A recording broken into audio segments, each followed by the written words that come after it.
two, and we are recording back again with Mr. Michael Collins, running for Congress out of the wonderful state of Georgia, which is where I spent a lot of my life. But kind of watching the whole Canadian convoy take off, I was looking at it and I was like, man, I need to find someone on and I just dawned on me. I was like, oh, wait, should have talked to that guy already.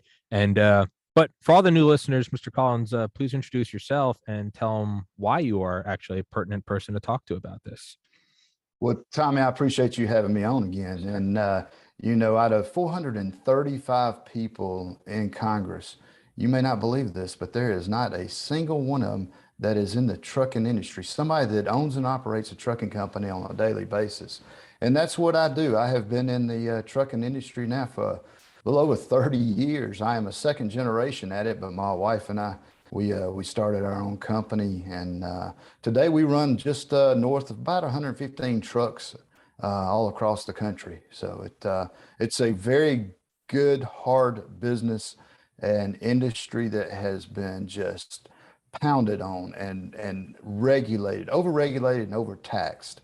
And boy, I tell you, it's been interesting navigating through it for the past 30 years. And there's kind of some ironic parallels between that of the healthcare workers, which, for the first year of the pandemic, it was just, almost, I get it, but almost obnoxiously, heroes. And it's like, yeah, sure. Yeah, they're heroes. They're on the front line. And then once we get to mandates, it's they're plague rats, and there's no such thing as freedom from consequences, fire them. And there's this very quick turn once you don't stay within the group think or the group mind. And we're seeing it again with truckers now. Even that Trudeau quote, which not quote, that tweet, which aged so well. Thank a trucker. If you have food, thank a trucker. If you have PPE, thank a trucker. And then it's very quickly, they're a fringe minority, often composed of misogynists and racists. And to tie that in with our first episode, which was towards the beginning of this month for all future listeners, today is Monday, January 31st, 2022. I said something to you about the mandates, and remember, you just kind of looked at me and go, yeah, we're not going to follow them. And I was just like, oh, that was real quick. And it was just kind of plant your feet. Like, what do you mean, Tommy? Yeah, the sun's going to rise tomorrow and we're not going to follow these. And I say that to say, we're kind of seeing that simple yes, no, black, white mentality right now with all the truckers going to Ottawa. But because you are the one with expertise in this field, what are your comments on it? What's so impactful about it to you? What does it bode for the United States, if anything? Take it away. First of all, I think we ought to just back up and give credit to our truck drivers and our trucking community out there across the country, because Tommy, they have spent their career driving across this country and listening to conservative radio. So if you wanted to pick on a group of people, Biden, you picked the worst ones you could ever find. Yeah, you're right. We were the heroes throughout the pandemic. And Tommy, rightfully, there were so many people that were hanging signs and thanking truckers as they drove by. Actually even stopping and asking them if they needed food, because it was a tough time on the trucking industry. And so many people really, I don't think, got the whole gist of what went on, because not only did they shut down the rest areas to where you didn't really have anywhere to stop, but if you were to stop, say at a truck stop, due to nobody knowing anything about COVID, you couldn't go inside, you couldn't buy food because it wasn't for sale. It was basically fuel and go. And so it was tough. You would get to the shipper or the consignee, and I'm telling, they would not let you out of your truck. They would want you to crack the window and slide the paperwork in. So you had nowhere to go to the restroom, nowhere to get anything, food or drink. And so, your older drivers, they rightfully so, they kind of thought about it, and, wife, kids, grandkids, everybody's at home scared to death. And here I am out here doing this. And so, you have an aging population in this industry, for one thing, just because of a lot of the regulations that have been put on it. But fast forward to today, And they did the Biden administration. I swear, I think it's just because you always heard Donald Trump say he loves truckers, Yeah. and Biden and them probably thought, well, there's our first people to pick on. Yeah. What their objective is, they don't care about the vaccines, and they really don't care about truckers and their vaccines. What they care about is infringing on your rights, on your personal rights and my personal rights. And the way they're going to get to you is through the trucking industry. Because if they can get those mandates to stick, wow, we've got a professional industry going up and down the road and they're vaccinated. Tommy, what kind of vehicle do you drive? Oh, you drive one with 4 tires on. Okay, well, you're going to have to get vaccinated in order to keep your driver's license. I'm telling you, that's the whole end game of this. And it doesn't just stop at vaccines. That's just the beginning. That's the beginning to them taking over everything in your life, to the point where the motoring public, for a lack of a better word, just says, you know what? I give up. What do you want? When do you want it? Just tell me, just leave me alone. And that's when they've got you. Yeah. And they've picked on the wrong group of people, because these truckers out here, they're not only ticked off, but they're going to show Biden, they're going to show the world, and those Canadian truck drivers and those US truck drivers who went up there, they're going to show the world that that's it. That's the final straw.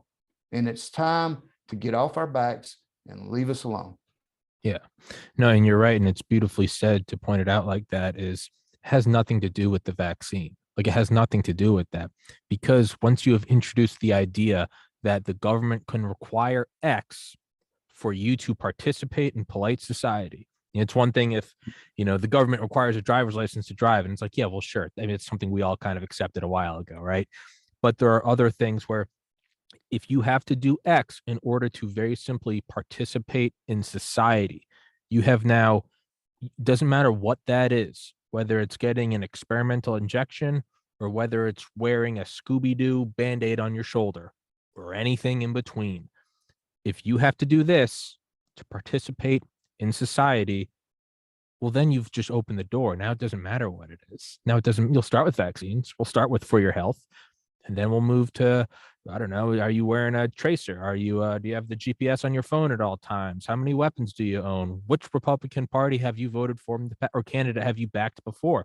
Are you a registered Republican? If you're not registered, how come you're not registered Democrat? You can go down, and it can be abused for everyone listening. Yeah. It can be abused vice versa. It could be abused vice versa. A Trump could get in office and they could abuse it all the way down to the end there. So it is very important that we stop it right there, because yes, it's easy to just take a quick glance at it and go, why are you so against the vaccine? It's not that. It's what it stands for, and it's what it's starting with.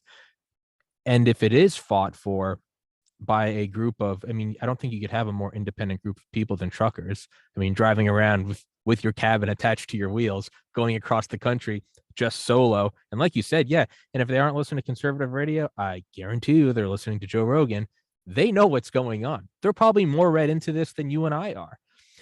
But the ones that are quite literally delivering the food, man, if they want to put their foot down, we are forced to listen. That, and I don't know, maybe captaining shipping containers, or those huge ships over the seas. Those are about the two people that you really can. Your civil disobedience hits all of us, and it hits us like that. Now, where effectively do you see this going? What is the actual change that's going to come from this? Is this us just getting excited and patting each other on the back? Well, I think that you take Canada, for instance. I don't see how they can't back down.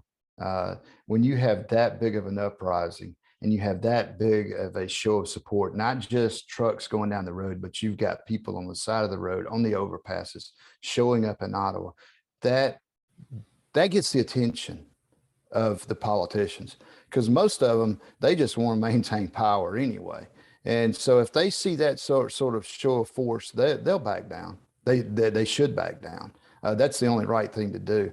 And here in the U.S., if they keep pounding, and it's a stay right now on this mandate, but if the truck drivers organize and start that convoy across this country, yeah, I don't see how the federal government can continue down that road of forcing, because you're right. Truck drivers are very independent people. Yeah. It's a position where you've got to have someone that's just not holding on to a steering wheel going down the road, because every decision that is made inside that truck, it's made by that driver, and it's made within a split second, or it's made on his time frame of what he decides. It's not like other industries where you have maybe a cubicle or somebody in an assembly line where they're all interacting together and you have someone standing over the top of them.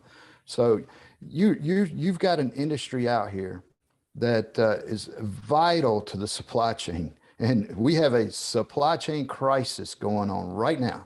We have a country called China who is bent on trying to not just weasel their way in, they're coming to America and want to take us over. So what do? They've created a lot of the supply chain issues coming from China with those cargo ships sitting off the coast of California. And so you can really cripple this country if you do see trucking shut down. I don't think the truck drivers I think they're more patriotic than that, but they will form a convoy and we will have our word and we will have our say. And no, there will be no vaccine mandates coming out of this company. Now it then begs the bigger question. And some people would say, oh, slap on your tinfoil hat. But I mean, I just have to look at the facts and figures in front of me. We are saying that the Biden administration can't possibly stand up to, and I guess there's reason to think that, right? I mean, Trudeau went full Saddam or Gaddafi and just he just hit to the hills. But it seems often, though, within the past year and 11 days, that this administration isn't necessarily too scared about destroying the supply chain. Very much so, it seems like that's not a threat to them at all. If hey, you're my groceries they've doubled in price since Thanksgiving. I don't think they really care about that. Are we playing into their hands, or what? What are your thoughts on that? Tommy, I'll tell you, if you talk to the average person out there that just gets up, goes to work, wants to feed their family, just go to church on Sunday and raise their kids, there is there's a worry out there. When and it's been created, and we've got these hiccups right now throughout the supply chain because it's not primed yet. And you're going to have hiccups when you're trying to reprime something.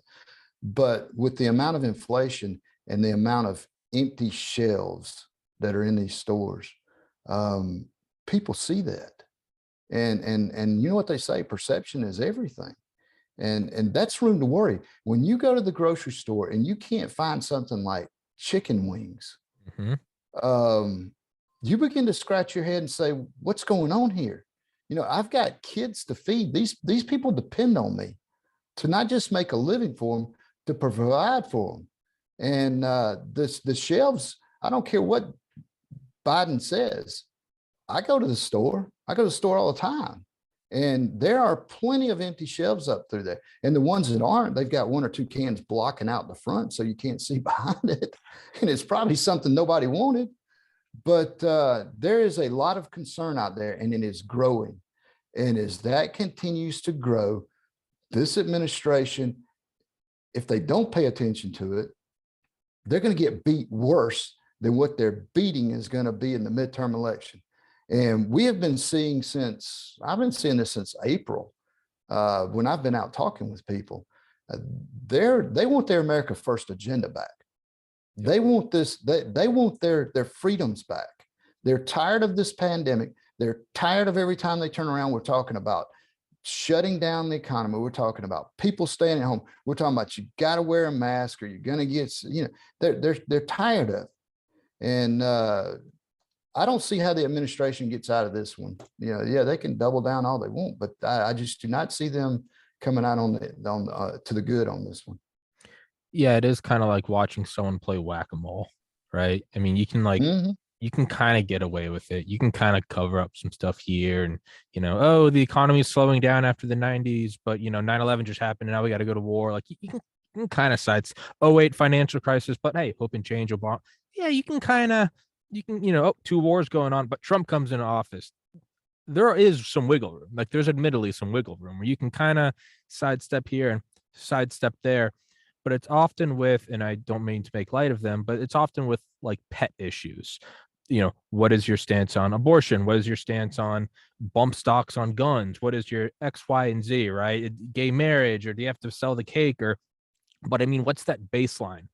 That baseline is your wage is fine, and you can go to the store. And as you said, That's chicken right. wings. I went last week and I literally could not find chicken in Walmart.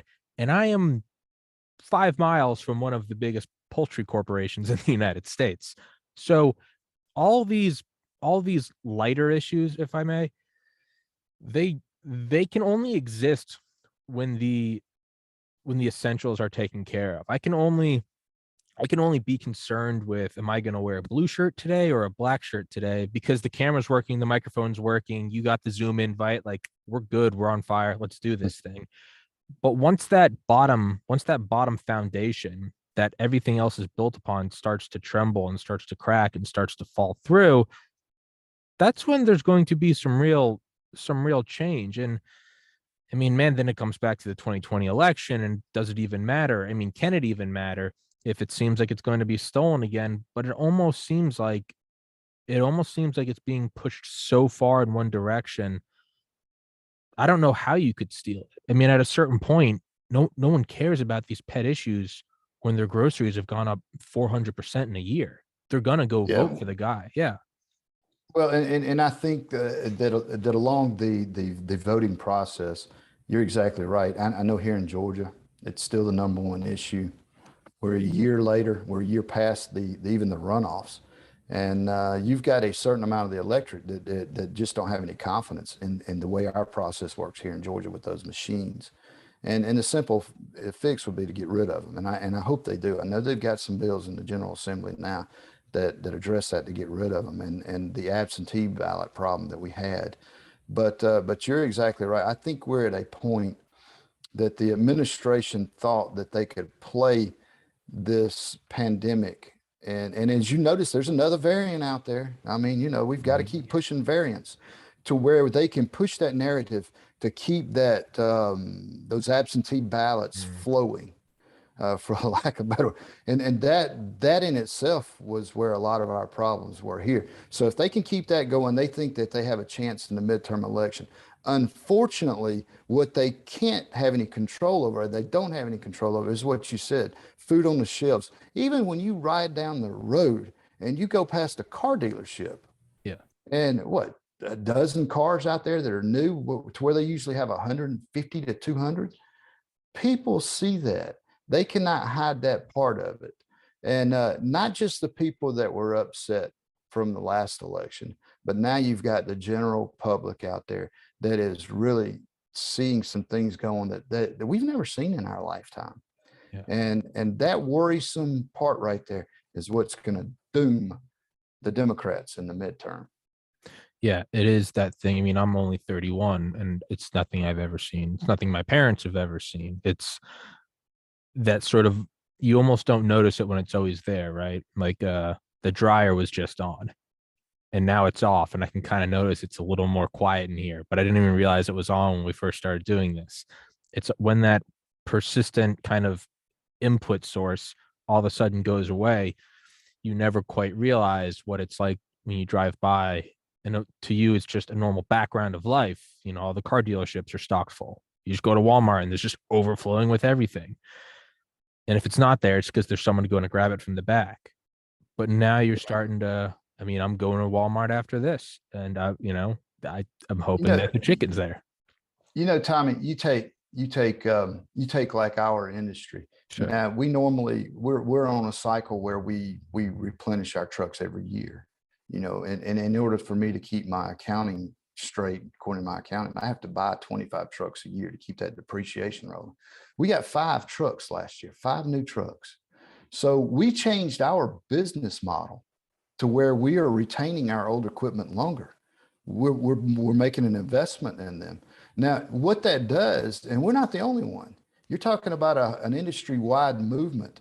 And what that does is that affects the whole industry to where you had manufacturers that counted on so many new truck sales a year. Now that's being changed. So they're going to be scaling back because everybody's made an investment in their older equipment. You're having to hang on to it longer. So now you've got just parts being sold and not new equipment. Used truck dealers, that falls into them to where they don't have the used trucks coming in that they used to. So this thing just kind of is a domino effect. And it's not just in our industry. You can take that throughout any industry out there. That's a lot of where your stagflation is going to come in. And you're right. No, I've in 30 plus years, I have never seen it quite like this. I've seen high prices. I've seen prices go through the roof. I've seen trucking rates just fall through the floor. But I have never seen situations where, if, at least if I wanted to call and get a new truck or a piece of equipment, that I couldn't get it here in 60 days. Right now, it's next year. That's you try to do a business plan off of things like that. You can't.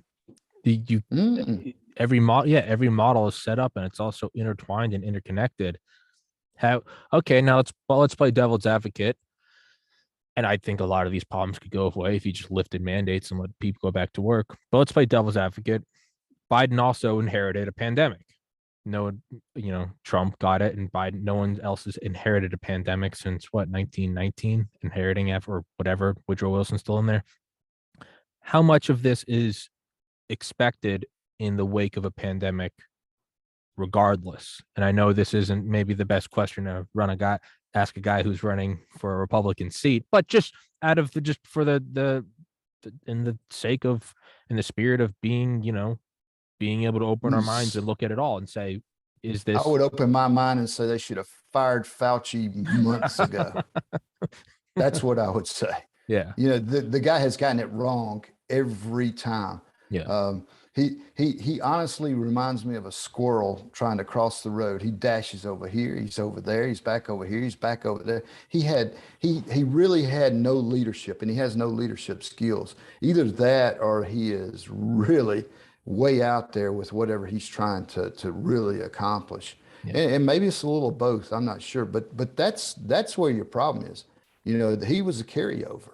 And that's the first place I would have started, right there. Sure. Because he obviously doesn't have a handle on this. But we should have opened this up. We should have already have opened this economy fully up. You take a look at the examples of what we have here in Georgia and even in Florida. We never really slowed down. We took I think a 6 week where we kind of held things down, but after that, it was wide open. The problem is that you've got so many of these blue states with these Democrat governors and these Democrat legislatures that have really, really held their people down and kept them on lockdown. And it's just drug everything down. And it's gotten the whole cycle of the economy just out of whack. And you just can't turn an economy on and off like a light switch. It just doesn't work. It doesn't work in any business model. So, saying that you could push us back into Trump, I honestly believe that Donald Trump and the Trump administration, who came from a business model, would have opened, and he wanted to. Mm-hmm. He wanted to what? But Fauci there again was the problem. They would have opened this thing back up because they understand how hard it is to crank something up after you've shut it down. Yeah. Yeah, you can kind of see it with where all of a sudden the vaccines become available right after the AP and all the mainstream media start calling the election for Biden. You can kind of see that even with the loosening of these restrictions, right? CDC now says, if you got COVID, you can still go back to work. I mean, they're all seeing the writing on the wall. Like, hey, the engine's got to start up again. We can't just keep sitting here idling. This thing has to move. If you had brought that up a year ago or 2 years ago, you'd be screamed at and called a racist. But now here we are saying, it's just Omicron. He can go to work. So wait, what? What? And they're caught. You figure that the Democrat administration here, they're caught. They have nowhere to go. Yeah. I mean, they have backed into their position, and and they're trying to throw out these crazy mandates for vaccines. And I really believe that they probably picked truckers because of trucks' passion for truckers. That's my guess. Yeah. But unfortunately, they underestimated that crowd of people. Yeah. And man, I'm telling you, it's an exciting day to be a part of this industry. It's a scary time in as far as overall business in this economy and in this country right now. Yeah, it there's nothing more ironic than seeing all the news call on social media calling it out as like, oh, a bunch of racists and fascists taking part in a convoy. And it's like, I mean, is this not literally workers of the world unite? Is this Yeah. not like is this not like the Marxist tale? And it's they all unite, and it's like, no, not like that. And it's like Yeah. all the little men come together to band against the marriage of corporation and state, the definition of fascism. But no, no, no, no, no, not like that. Don't do it like that. Nationalism is bad. Um, to kind of pivot from there, and this is something I know nothing about, so you'll have to enlighten me. Is there a silver lining in this? Could this lead to bringing back more manufacturing of even semi trucks to the United States, or is that already centered here? That's something I admittedly don't know a thing about. Yeah, most of your truck manufacturing is here in the Okay. U.S. It's been here. There was a few plants I think in Mexico, but I'm pretty sure all that has been brought back. But the problem is it's not the assembly, it's the individual parts. We've had issues with just simple little things like sensors that the EPA has decided that we have to run. I think we got more sensors on these trucks than you could shake a stick at, that you could ever imagine. And in our case, when the sensor goes bad and the little light pops on the dash of a truck, we don't get to keep going. I mean, that Yeah. thing's going to derate and pull over, and you're done for until somebody comes and fixes it. And those are the parts that are made out of the country, and that's where we need to fix a lot of our problems. That's why the America First agenda works. We've got to get, and I hate to pound this, but it's true. It's regulations. Regulations had a lot to do with the reason that manufacturing went overseas to begin with. Yeah. It was an overreach from everything and every angle, to a point where manufacturers just said, look, if we're going to continue to stay in business, we have got to find somewhere that is more pro business. And that's crazy to say, but it was overseas. In Yeah. China's case, they were good at sending people over here to take our jobs in whatever industry it was. Learn that intellectual property, take it back to China, Mhm. then manufacture that cheap Chinese crap and send it back over here. And if you didn't manufacture overseas, you're going to be put out of business, because China doesn't care. They can manipulate their money however they want to. It's one of the reasons they got rid of Bitcoin. But that's a different story. But that's where you go with all of this. We have got to get our federal, and you've got to get people in Washington that understand that. By God, we've got enough lawyers up there that think that they're the only ones that know how to write law. You send somebody up there like me that's got the tire marks on my back from where they've plowed over us and driven over us for years and years and years. Oh, I'll figure out how to write it the way they want to read it. But we've got to get people up there that understand that you've got to back off of these manufacturing people. We don't want dirty water and dirty air Sure. and bad working environments and hazardous working environments. We just want fair. And when you have bureaucrats up there that are out of control, don't answer to anybody, you can't fire them.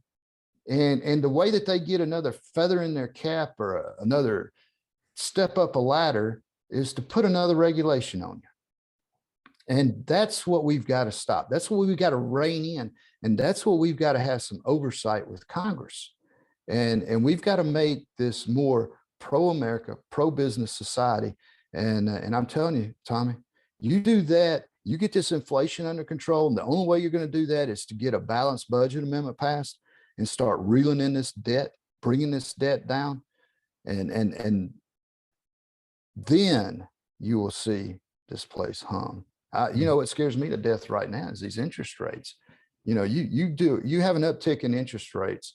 You're going to slow down, which is what they want. They want to slow down whatever they think this economy's doing, and they're printing money at the same time. They're devaluing the dollar. They're going to raise interest rates. We won't be able to even pay the debt, to service the debt on this mess, on what they've spent. So Get some people up there that understand you have to operate this country like a business. Get you good conservative people up there that want to change the way that the debt and the deficit is killing this place. And we can turn this thing around. Um, I've interviewed a couple times, Joe Kent from Washington State, and he and I will get way off into the weeds and we'll start talking about the military industrial complex and Eisenhower, and we'll have to kind of reel it back down because it's like, all right, well, let's focus on Washington State. So what you were saying about going up there and representing Georgia, what is it that you could do? I mean, granted, we all want to go change the world, but we kind of have to focus on what we can change here, and that's what kind of manifests and doubles and triples and ripples into world changing actions.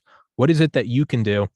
You know, Yeah, Tommy, I hate to interrupt you, yeah, but man, you are swinging out the ballpark now, because you take like Joe Kent. yeah, Joe and I have had the opportunity to speak together, and you're right, he does bring in an excellent military view, sure. and I can bring in that small business perspective. But there are people like us all over the country that have never been involved in politics Yeah, that are running, yeah, and we are banding together, and we'll walk into Congress up there with clout. So where a lot of people say, oh, you're just one person, mm, you're a freshman, you're a rookie, you're going to get beat on, you're not going to have any say. Well, I say BS to that, because we're not coming up there just to be part of the crowd. I'm not going up to, if and I tell people every night, if you're looking for somebody that just wants to go up there to go along, get along, go hit the dinner parties and the cocktail parties and hang out with the lobbyists, I'm not your guy. So don't even vote for me. We're going up there to fix a problem. We're going to walk in there. We will have enough clout to demand, even over who's going to be Speaker of the House.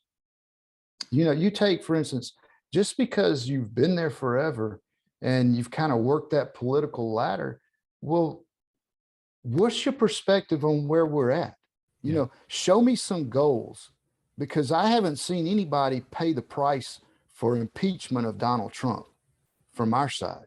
I haven't seen anybody pay the price for that stupid infrastructure bill that they went out and helped get passed, which did nothing, which, by the way, could help the trucking industry if they would have actually improved the infrastructure. We need true leadership. We'll be able to help pick that true leadership, people that will set goals, identify those goals, and make sure that we either achieve those goals or find out why we didn't. We need a balanced budget amendment. That's high on our list. As a matter of fact, I think you're going to see a lot of us just sit down and do some sort of contract with America that this is what we'll. I want to see the bureaucrats brought under congressional oversight. You can do. Rand Paul's put the bill in. It's the RAINS Act. It's sitting there. It's been there. If it needs tweaking, we need to tweak it. But that's the type of things that we need to see passed. We need our border wall finished. And that's not just to keep the people from the southern, from Mexico coming up. They're only like 25% of the people coming across anyway. But when you have over 600,000 people that came across that border last year that we didn't even stop, Tommy, that's the ones that are bringing the drugs and the human trafficking across to every state in this country. And you don't think that's costing a lot of money? It is. The fentanyl is coming out of China that's coming straight up through there. It's killing our people. We need people that go in there and address these issues and be strong on them. Understand that you may not make it but 2 years. Hey, sure. man, that you don't think they're not going to try to take you out? And I'm not talking about just Democrats. You're going to have establishment Republicans that want to take you out as well, because they don't want to lose that power in the way that the status quo, or as Trump always said, the swamp. Hmm. And look at what they did to him in 4 years. So go in with the understanding that you may not make it but 2 years, but by God, you go give it all you got. You put the hammer down and you run like the wind. And I honestly believe you're going to see a group of us that's going to go in up there, and we can change things, and we're going to change things. I think that's a beautiful way to put it that I hadn't thought of. You have guys like Mr. Kent, like yourself, Mr. Kent with the military background, you with the small business background. And then you have both of those things. You have Mike Durant out of Alabama, who, military experience, as well as started his own company, Pinnacle Solutions, like 20 plus years ago. You have all these guys going up there. You have new guys announcing every day they're going to go run. And I think it's a huge positive that you're not lifelong politicians, not because you can, say that, hey, I'm not a politician, I'm going up there, but because of what you just said. Hey, man, we might only get 2 years. Like, we're not going in there. It's not, you should be wary if I start running. If I'm 31 and I'm like, hey, maybe this podcast thing doesn't shake out. I don't know. Could be a representative. I could smooth talk them. I could sit in there for 40 years. That's dangerous. That's very dangerous. When you see someone like Kent or yourself or Durant, who really, they've got another life going on. They don't give a shit about this. This isn't where you want to build your dynasty. To me, I think that's probably the most powerful thing you have. If you go in there and just do what you need to do, just assume you have 24 months. And if you get more, then hey, that's icing on top that you didn't think you'd get. But I think that's probably the most lethal thing you guys have. Who cares? Might get 2 years. Go in and just do as much as you can before that clock runs out. It is, and I'm a firm believer in term limits. I know people say, oh, well, if you say you're for term limits, then really the staff will wait you out. Yeah. Well, by God, I'd tell you one thing. I'm the boss over the staff here, and they know that, and I'll be the boss over the staff up there, and they'll know that, or we'll change staff. But I'm 100% behind term limits because I always like to say that after a while, you need new perspective and a slightly different outlook on what's going on, and that's good. You take in our business here, I've got two sons that they'll be 30 here this year. They've actually been running our day-to-day operation for a little over 2 years. And it's that different perspective that they bring to the table that a lot of times I didn't think of it, or me being 54 years old, I'm kind of like, well, I might not want to do that. Yeah. But they do. And they see that, and they see an avenue, and they have a goal, and they set it out, and they can run with it. That's why I say that after a while, you need to be term limited out just to get that fresh new look on things. Yeah. Dr. Hodkinson, can you hear us? Hello, Tommy, and hello, Michael. I do apologize for being late. Not a worry, man. I'm in Ottawa at the truck convoy, and to say it's crazy is a massive understatement. I do apologize. Well, for everybody listening, Dr. Hodkinson is joining us, and Mr. Collins, who's obviously running for Congress and is a small business owner and second generation trucker, and Dr. Hodkinson, who got my first strike ever on YouTube for me back in April of last year, and is a fiery pro-American Canadian. And you are in Ottawa right now, and I thought of you last night, and I was like, oh my God, I gotta have him join us too. So Dr. Hodkinson's here. Dr. Hodkinson, Mike Collins, Dr. Hodkinson. To kind of shift back to the Canadian convoy now, Dr. Hodkinson, what can you tell us? And we've got it. Yeah. What can you tell us? COVID has reached this crisis point where it's actually representative of not just COVID, but the massive intrusion over decades of government into private lives, the progressive loss of freedoms. And it took, digress. Doctors have failed. Look, I'm part of the inner circle with McCullough and Alexander, who's here, by the way, and Malone and Bhattacharya, et cetera, et cetera. There's been some progress, but generally speaking, it's a fair comment to say that medicine has failed to move the needle. The church has failed, even more culpable, because if the church ever took on the state, the church wins hands down. They've chosen not to do that. The media is, of course, totally corrupt. And politicians, Michael, present company excluded, I can just speak to Canada. Politicians are interested in one thing only, and that's their goddamn pension. Yeah. So I got no time for this crap. And so along comes out of Alberta, Canada, a truck idea that just massively exploded. There's now $10 million in the kitty. There are 10,000 trucks here, 10,000 trucks here. There are American convoys on the way to join them. There are convoys in 4 separate European countries and Australia underway as we speak. This is a transforming moment in history. It's like glasnost all over again. And if the great resetters think that they've got us on the run, they're not here. I can tell you, these truck drivers are not going anywhere. They're going to stay here until there's capitulation. I'm not talking about mealy mouth accommodation and we'll give you this to get out of town. No, this is take no prisoners time. This is the time when the chips are down, Mr. Trudeau, fancy socks as I call him, with that little piss pot. He's hiding under his bed with a pea pot. And when pea pots get full, you've got to come out. Well, you better come out now, mate, because you've got guys in trucks with balls bigger than their goddamn trucks, and they're going nowhere. So we're coming to get you. And this is the end of the line. And you know what?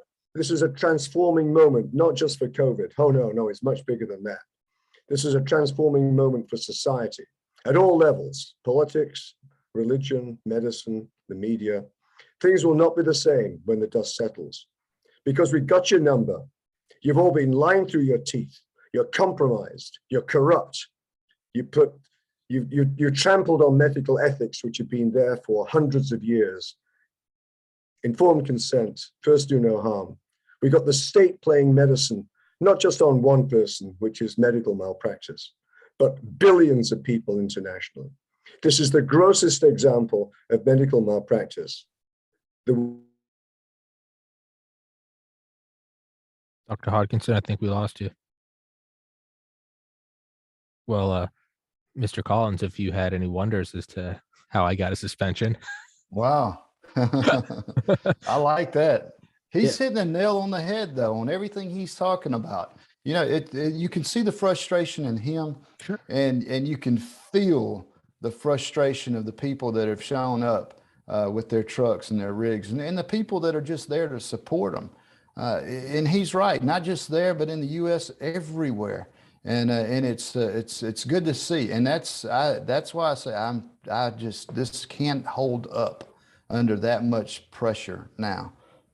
So he is jumping back in. He's a brilliant physician. He gets fired up, and I'm not surprised at all. It sounds like his voice is gone. He seems as fired up as ever. Dr. Hodkinson? Hey. I think he joined by audio. So now where does this go then, Mr. Collins, as we wait for Dr. Hodkinson to join back in? Where does this go then? Is there any effect this will actually have on DC? Does this come down to DC? Yeah, that's what I'm saying. I think that this will be a defining moment to where people are going to, the politicians see things like that, and they understand that it's just like what the doctor was talking about. They're more worried about their pension and getting reelected than they are anything. And when you have a show of force like what is going on now, and people understand that these people are not going anywhere, then at some point, yeah, it will break, and they'll get away from it. Unfortunately, that's what I keep saying. They picked on the wrong crowd. Yeah. Truck drivers are very independent people, and they will make sure that their voices are heard, and they won't budge. Don't blame them. We've just carried for so long, so many.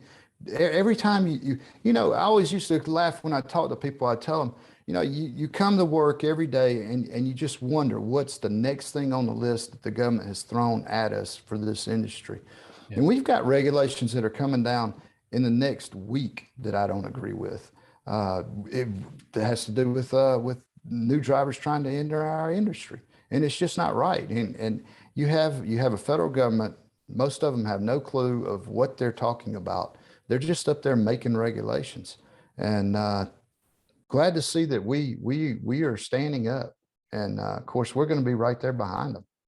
And I know, I apologize. It seems like Roger's connection is jumping in and out, and I know that can be distracting. So I apologize for that. But I think he's about to join in again. We'll try. in the meantime, could you kind of touch on that legislation you just said that you're against? There's a new legislation coming down the pipe.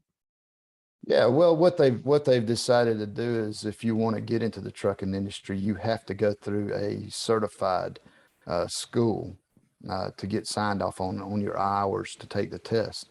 Well, in the trucking industry, as you said, I'm second generation. A lot of these people came up riding along with their parents or their dad or their uncle or somebody, and that's where they got their experience from. Yeah. Well, now you're going to have to pay to go to a school to get that. Yeah, that's just one more regulation choking it. And In a time when we're looking for truck drivers under every rock. Yeah. that's what kind of raises my question earlier. It almost seems like it's the intention for it to fail. With every sign's pointing to it. Dr. Hodkinson, your connection dropped out. Sorry. Yeah. No, you're quite all right.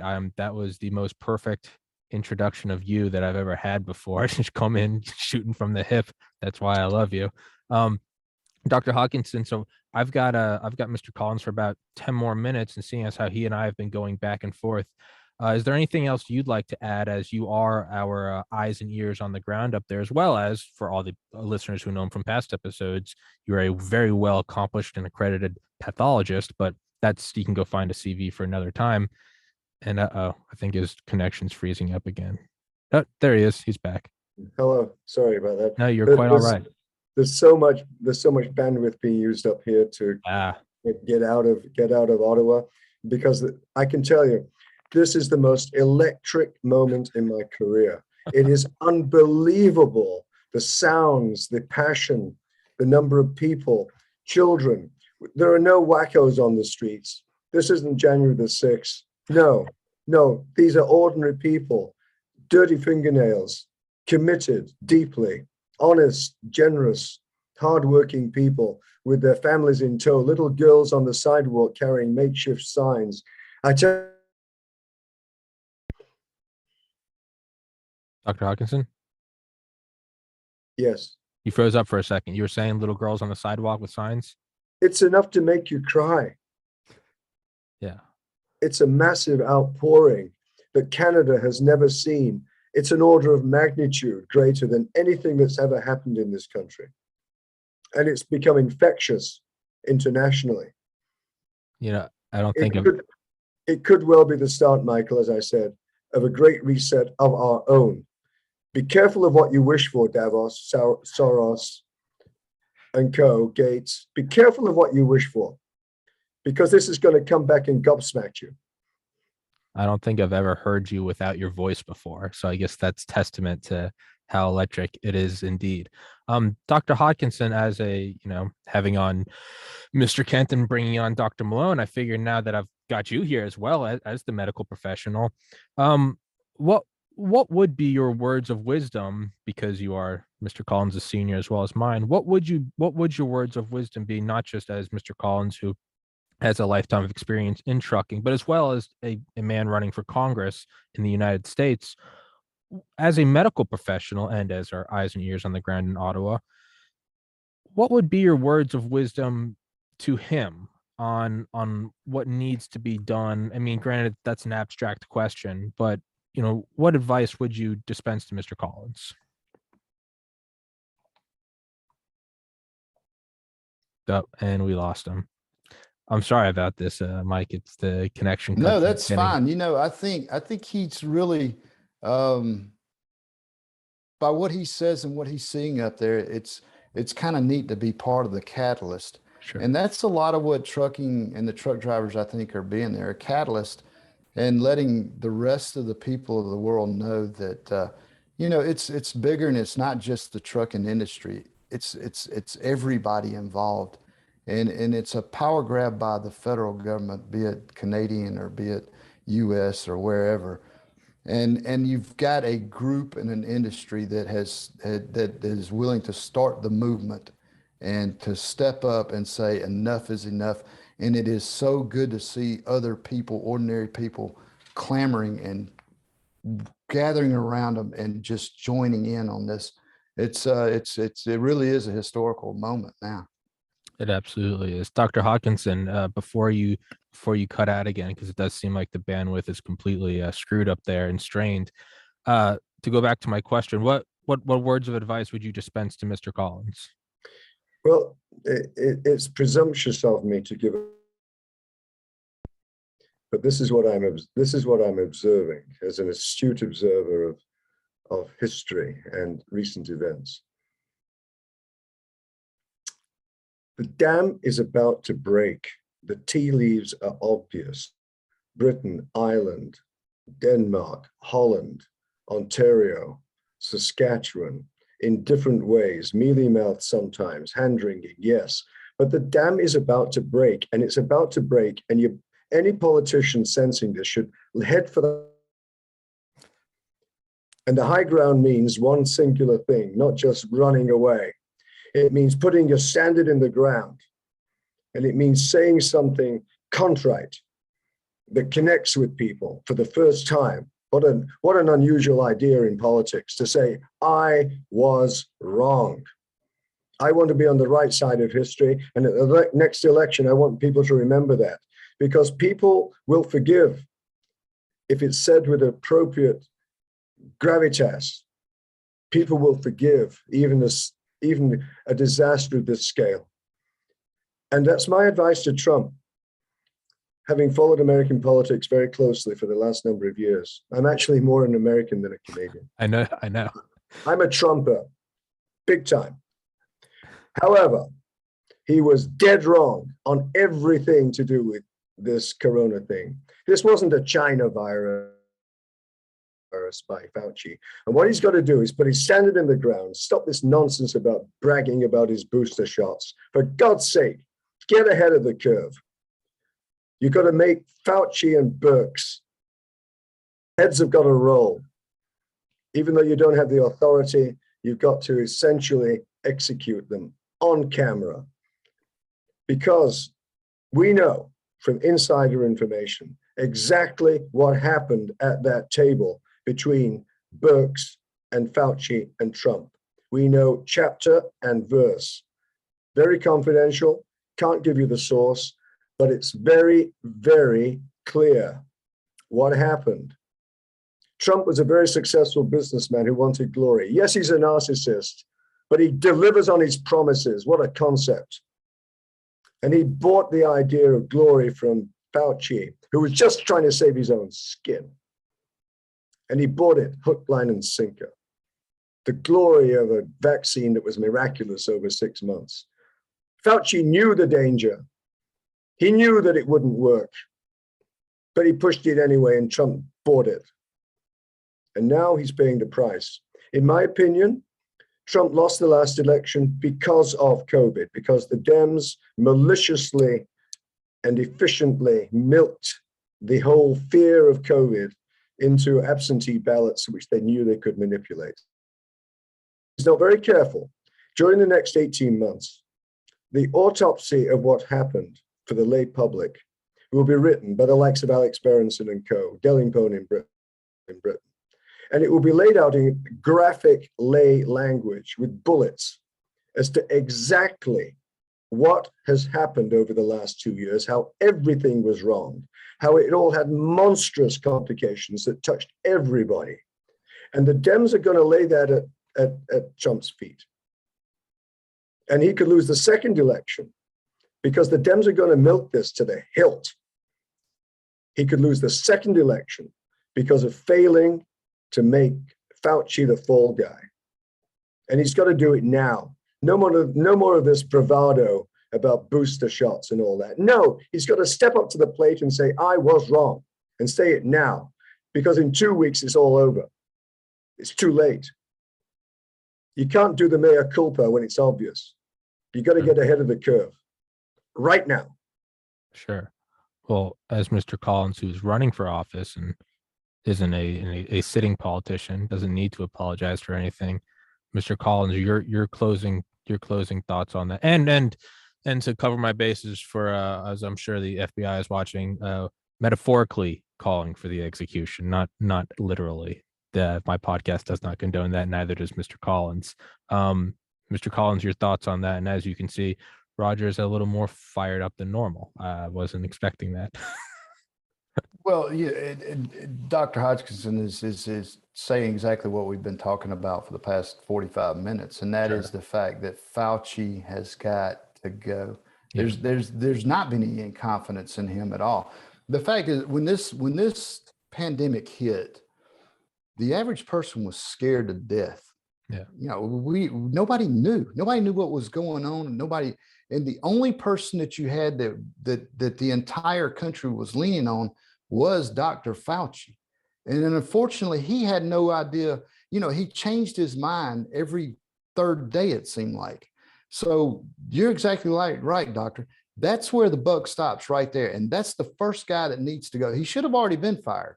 He should have already gone. But I'll tell you what, if he's still sitting there when these midterm elections come off, he'll be one of the first heads that roll up there, and he will be gone.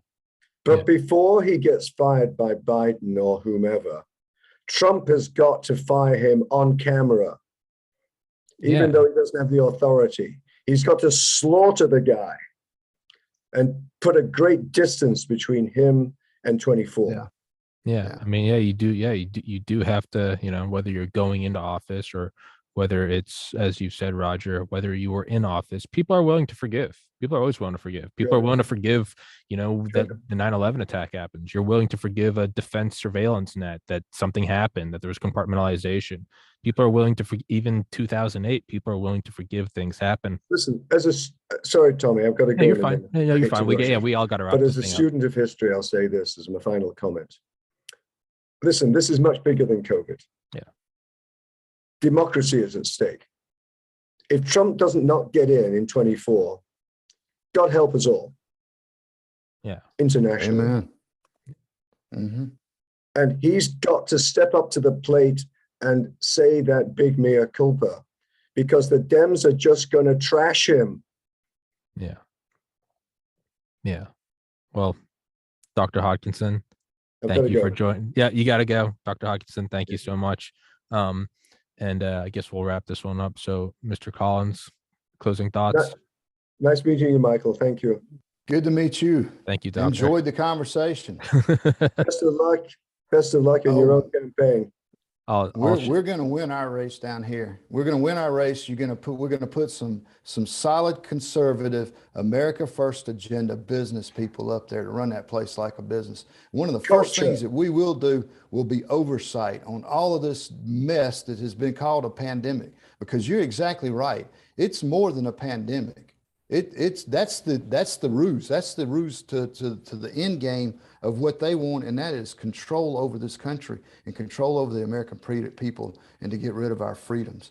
Because you're exactly right, Doctor. They have been under assault for decades and for years, COVID and they have just is a very fortunate away. event. COVID is a Trojan it's horse. Forced us to focus on exactly what's going on. Yeah. Yes, sir. So, all right, Dr. Hodkinson, thank you. Bye-bye. Bye-bye. I'll email this to you later. I think that's 100% correct. It's been under attack for 70 plus years. And this does seem to be, whether it was intentional or whether it was just fortuitous, it is, as you said, about the vaccines, and it's not about vaccines and your ability to have a trucking license. It is about government approval for you to participate in society. If you can get that in, that's just, once you've got a foot in the door, then you can start cranking the door open with a car jack. That is what will throttle this country. It might take a year, might take a decade, it might take a couple decades. It will be the death of this, and we are the bulwark against global tyranny. This falls, it all falls. That's just, in the Cold War, you could defect. Nowhere to defect to now. It's here. But I'll give you some hope, though, Tommy, because there is a large group of us out there, and we are running. And we're running hard, and it's amazing to see the people get behind us. You take my district here, people see that we're, when people ask me what's the 10th district look like, I tell them, you're looking at them. I am the 10th district of Georgia, because I was born and raised, and I live and I work here, and that's what this district is. It's just good, solid, hardworking people. And you're going to see people from across this country that are going to rise up just like me. And we're coming to Congress, and we're going to help. There's a small group up there, and they're fighting like mad to keep their head above the water. But when I talk to, and I talk to them often, and I like to finish up, I just tell them, y'all just hold the line, because we're coming. Yeah. And help is on the way. And the American people are waking up every day, and they are understanding that, and they see it. That's what I swear. That's what there's 11 people running in our race. And right now I am 16 points up on the second place person, which happened to be the congressman that was there 8 years ago, who's not been in office for 8 years, and he's running to try to get that seat back. There's a reason for that. And that's because people see and understand that we represent them because we are them. And I tell people, I am Trump. I am Donald Trump. I am that outside business person who's conservative to the core, that just wants my America First agenda back. And we're going to get it. We're going to get it back. Hell yeah. Mike Collins, spoken like a politician. And I say that as a compliment, Mr. Mike Collins. Thank you so much, sir. I will send this episode over to you. If you could, please tweet it or put it out so we can get some more traction on it. And as always, man, my podcast is yours. It's your platform to use. And yeah, you were fed Dr. Hodkinson from the fire hose. So man, I wish we'd have had him from the beginning. I know. That was good. I know, dude. He's a fire plug. But we enjoyed it, Tommy. I enjoyed it. Anytime we'd love to be back on anytime. Absolutely. Absolutely. I'll send it along. And yeah, man, God bless, Godspeed. Thank you so much for what you're doing. Let me know how I can help. And to everybody else out there listening, as Mr. Collins said, hold the line. We will win this. We're absolutely going to win. There's no choice. We have to win this. So with that, Mr. Collins, thank you, sir. God bless. Thank you. Everybody listening, God bless. God bless America.